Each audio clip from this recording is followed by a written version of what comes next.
Madi money, ndichidana na nedi money. Madi money, achingove. Madi money, ndichidana na nedi money. Ay ay ay ay ay, madi money. Hey, ay ay ay ay, madi money. Ay ay ay ay, madi money. Hey ay ay ay ay, madi money. Mr. King Born, based on true. Haitaka titatendo da kurugwa, uyo titatenda kusua. Please call me tendiri kukufunga, ndipekiste tuchindiruma. Aingove madi money, ndichidana na nedi money. Achingove madi money, ndichidana na nedi money. For sure, pandaidana na naye, panu waitigeti mwana wevanu.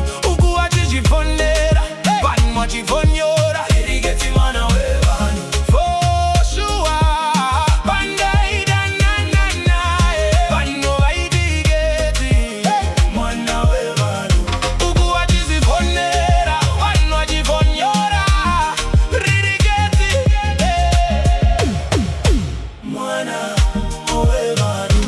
Foshua pandaidana na naye, panu vaidigeti mwana wevanu. Uku achizvifonera, panu achifonyora, ririgeti mwana wevanu. Foshua pandaidana na naye, panu vaidigeti mwana wevanu. Uku achizvifonera, panu achifonyora, ririgeti mwana wevanu. Aitaka titatendo da kurugwa, hondiditate wakasununguka. Titate ndakusua, tate pa premi mondibusha. Ukwa ivele moya wejambwa, achizvita slay queen akatodakwa. Asingazive anambuya wakamugara kuslipo. Waimuka kanditvinya omuka oti tate ndoda kurugwa, uyo nditi tate ndakusua. Please call me tate ndiri kukufunga. Ndakuda kiss state my lips imbondiruma. For sure, pandaidana na naye, panu vaitigeti mwana wevanu. Uku achizvifonera, panu achifonyora, irigeti mwana wevanu. For sure, pandaidana na naye, panu vaitigeti mwana wevanu.